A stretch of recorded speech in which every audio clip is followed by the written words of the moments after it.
Hey everyone, this is Diane House, and today I want to talk to you about how we put people first always, not just in our actions, but also in the way we speak.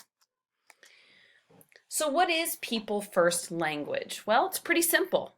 It means always making sure that the person is first.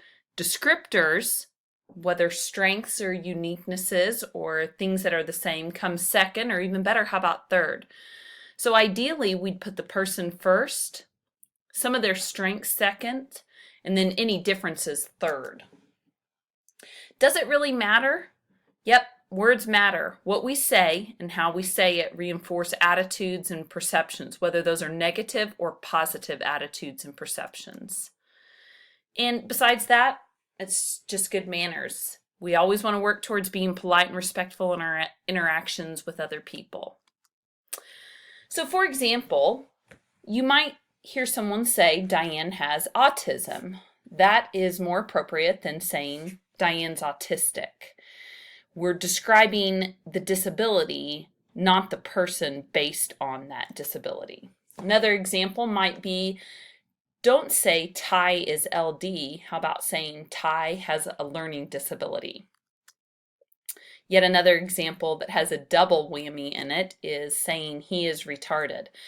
That word, just not an acceptable word, and you're still describing the person based on the disability. A better way to say that would be he has a cognitive impairment. So think about it. How do people want to be described? How do you want to be described? Well, I want to be described as the person first, and truthfully, everybody has something. It just may not be able to be seen, or perhaps it doesn't qualify as a disability. It could be someone has asthma or someone has cancer, and we want to describe people as the person first. So let me give you an example. Hello, this is Harper. Harper is kind and an amazing reader. She also uses hearing aids to help her hear better. So you give it a try now. Go on. I'll wait. Hello. This is Caden. Caden is, and he uses a wheelchair. So what we're going to do next is we're going to practice with the people that we're here with. And so everybody turn and find a partner. Doesn't matter who it is, just find someone close to you. So introduce yourself using your first name and something you have second. If you feel comfortable sharing with the group or sharing with that person, if you do have a disability, you can. If not, it can be something simple. You could say, my name is Diane and I wear glasses, or my name is Diane and I have asthma.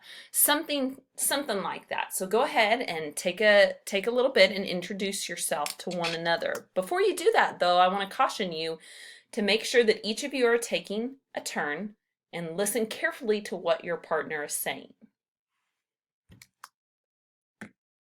Okay, now that we've had time to do that, I want you to repeat back to your partner their name and what that is they have.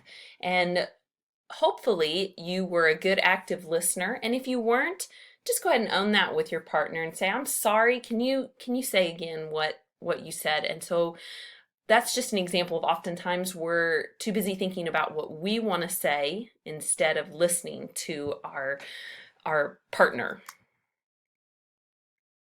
All right, now that you've done that, let's join up with another group of two. So there should be 4 of you.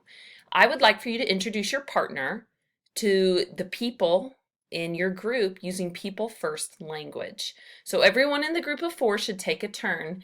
And part of this process is coaching each other.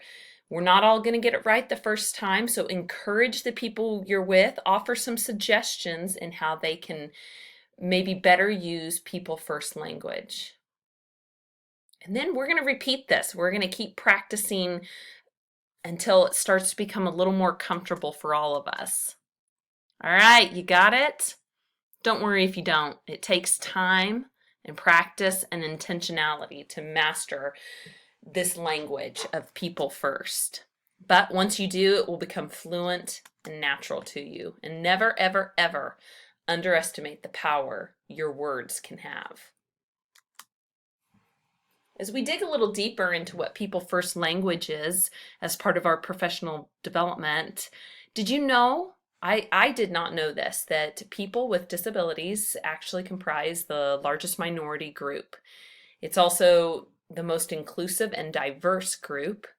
And you've probably thought about this, but you know, some people are born with a disability and some people acquire a disability, either through illness or accidents or other situations. So potentially any one of us can join this minority group at any time. The idea is we want to celebrate unique and keep the person first. Historically, people with disabilities have been subject to staring or people ignoring or pity or even fear. And so the idea of putting the person first and celebrating the unique parts of each of us will hopefully maybe start to put some of those negative things we've done in history at bay a little bit. So another thought is the words special needs and special education. To some degree, are we still marginalizing with these terms? I would say yes, we are. If special needs is truly special, aren't we all special? Or that's the message we want to convey to our students. And so let's not kid ourselves that the kiddos in our building don't recognize what we are trying to say with special needs. It's still supporting that negative perception of the differences some people have. So let's change our vocabulary to represent students who receive special education services. And really, what we need to realize is that the language we use is either going to emphasize the person or it's going to emphasize the disability, one or the other. And when we choose to emphasize the disability, the message is you don't belong. And so does that matter? Belonging versus fitting in? If you want to investigate a little more on this topic, check out some of Brene Brown's books, but ultimately it does matter. We all have a primal, innate need to belong. And what we see happening is when people don't feel like they belong, which is they are accepted for who they are and they can be authentic, we find that people start trying to fit in and change who they are or hide parts of themselves because it doesn't feel like it fits.